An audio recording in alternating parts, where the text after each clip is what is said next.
It's a big week here at the Under Armour Performance Center as the franchise tag deadline is Tuesday at 4 p.m.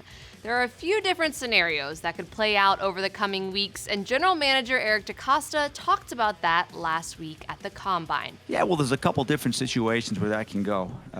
There's a couple different franchise tags. We're hopeful that we'll get a deal done with Lamar before that happens.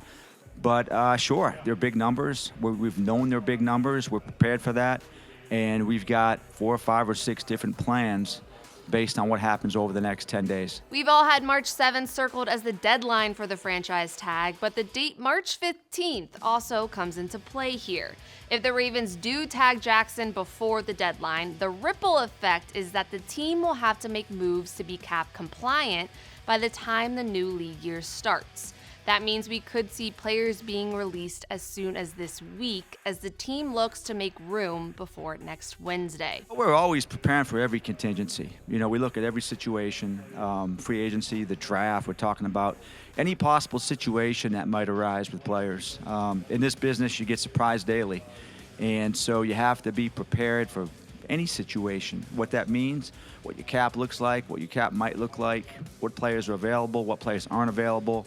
Oftentimes we look at guys in free agency that we're excited about and they get franchised. They're off the market. Sometimes you'd say, oh, there's nobody at this position that we're looking for. Next thing you know, there's four or five cap casualties that hit the market.